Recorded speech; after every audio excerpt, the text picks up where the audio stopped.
ជំរាបសួរពុកម៉ែបងប្អូនទាំងអស់គ្នាសួស្តីឆ្នាំថ្មីនៅក្នុងឱកាសឆ្នាំថ្មីនេះដែរពីខាងផេកម៉ាស៊ីនភ្លើងនិងសូមគោរពជូនពរដល់អតិថិជនទាំងអស់គ្នាប្រកបដោយសេចក្តីសុខសន្តិភាពនៅក្នុងចិត្តហើយក៏សូមឲ្យឆ្នាំថ្មីនឹងជួបរឿងអ្វីដែលថ្មីជាពិសេសគឺប្រទេសយើងមានសន្តិភាពអញ្ចឹងនៅក្នុងឱកាសឆ្នាំថ្មីនេះដែរខាងយើងក៏មានអ្វីដែលថ្មីជូនអតិថិជនទាំងអស់គ្នាដែរចាអញ្ចឹងនៅខាងក្នុងខ្ញុំនេះគឺជាម៉ាស៊ីនភ្លើងកម្លាំង150 kVA ប្រភេទមួយទឹកឯប៉ុន្តែ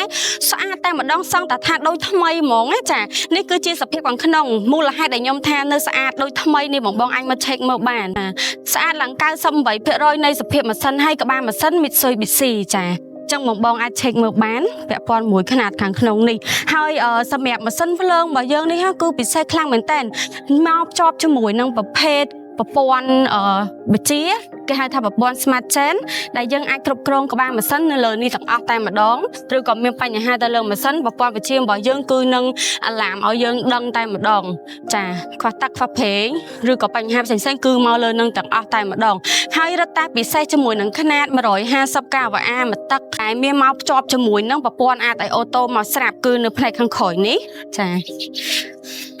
ដោយបងបានដឹងស្រាប់ជាទូទៅຂະຫນាតមួយទឹកគឺអត់ដែលមានភ្ជាប់មកទេប៉ុន្តែយើងកាត់មកបានជើងនេះគឺល្អខ្លាំងមែនតើគឺភ្ជាប់មកស្រាប់តែម្ដងអញ្ចឹងងាយស្រួលខ្លាំងសម្រាប់អតិថិជនដែលទិញទៅសម្រាប់ຂະຫນាតម៉ាស៊ីនភ្លើងយើងនេះវិញបងតម្លៃពិសេសខ្លាំងមែនតើអញ្ចឹងបងដែលចង់ដឹងពាក់ព័ន្ធជាមួយតម្លៃឬក៏ព័ត៌មានលម្អិតអីផ្សេងហើយរត់តែពិសេសនោះគឺយើងនៅការធានារយៈពេលរហូតដល់ទៅ3ឆ្នាំទៅលើសេវាកម្មចលនិង6ខែទៅលើគ្រឿងបន្លាស់បូករួមជាមួយនឹងការ free ដឹក free តម្លើងជូនពេញ25ខេត្តក្រុងអញ្ចឹងបងចង់បានព័ត៌មានលម្អិតតាក់ទងតាមលេខទូរស័ព្ទឆាតចូលពេកអរគុណ